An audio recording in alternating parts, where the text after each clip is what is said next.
BRS working president KTR తీరును తప్పుపట్టారు Congress MP Chamala Kiran Kumar Reddy.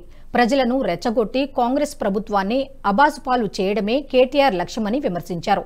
Party ఫిరాయింపులకు BRS పార్టీయే కేంద్రమని మండిపడ్డారు.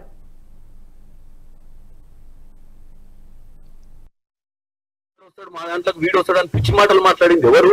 మీరే కదా. మరి ఇవాళ మీ దగ్గర ఆత్మగౌరవం లేదని పారిపోతున్న నాయకులను చూసి మీరు మళ్ళీ పిడపలు ఎందుకు పెడుతుర్రు? కాబట్టి ఈ పిచ్చి ఆలోచనలు మానుకోండి. కేటీఆర్ గారు మంచి అపోజిషన్ లీడర్ ఉండండి. మీరు మంచి అపోజిషన్ లీడర్ ఉండాలంటే కన్స్ట్రక్టివ్ గా మాట్లాడాలి. రేపు అసెంబ్లీ సమావేశాలకు రండి, ప్రభుత్వ తప్పిదాలను నిలబెట్టి అడగండి ప్రజల ముందు. దానికి సమాధానం ఇవ్వాల్సినటువంటి మంత్రులు, ముఖ్యమంత్రి, ఎమ్మెల్యేలు కాంగ్రెస్ పార్టీ నుంచి జవాబిస్తారు మీకు. అంతే తప్ప ఢిల్లీలో ప్రెస్ మీట్ పెట్టడం, ఎక్కడో ప్రెస్ మీట్లు పెట్టి ప్రజలను తప్పుదో పట్టియొద్దని తెలియజేస్తారు. తర్వాత పరీక్షలు పెడతా కానీ 90% పరీక్షలు ఆపినప్పుడు వాళ్ళు కూడా రోడ్డు మీదకి వస్తారు. సో మీరు అనేది ఏంటంటే వన్ సైడ్ చూడొద్దు. మనం ప్రజాస్వామ్యంలో ఈ రోజు ఉన్నటువంటి విద్యార్థులు, ఈ రోజు ఉన్నటువంటి నిరుద్యోగులు, వాళ్ళకున్న సమస్యలు ఏంది, ఏ నిర్ణయం తీసుకుంటే ఎక్కువ శాతం ఉన్నటువంటి నిరుద్యోగులకు మంచి జరుగుతూ ఆ నిర్ణయం తీసుకోవాల్సిన పరిస్థితి గవర్నమెంట్ ఉంటుంది తప్ప కొంతమందిని పక్క పార్టీలు, అదే ప్రతిపక్ష పార్టీలు, అపోజిషన్ పార్టీలు రెచ్చగొట్టి ఎట్టి పరిస్థితుల ఉద్యోగాలు రానియకుండా, పరీక్షలు పెట్టకుండా ఏం చేయాలన్న ఆలోచనతో తిరుగుతున్నారు. ఎందుకంటే పార్టీని, కాంగ్రెస్ పార్టీని మొదటి సంవత్సరంలో బద్నాం చేయాలన్న ఆలోచన ఉంది తప్ప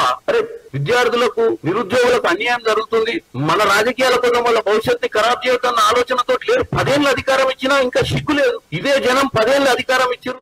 ఈ వీడియో మీకు నచ్చినట్టయితే లైక్ చేయండి, 10 మందికి షేర్ చేయండి. అలాగే కామెంట్ల రూపంలో మీ అభిప్రాయాలను మాతో పంచుకోండి. Nationalist hub group of channels ను సబ్స్క్రైబ్ చేసుకుని తెలుగునాట జాతీయవాద జర్నలిజాన్ని ప్రోత్సహించండి. ఈ వీడియో కింద ఉన్న బెల్ ఐకాన్ పై క్లిక్ చేయడం మర్చిపోవద్దు.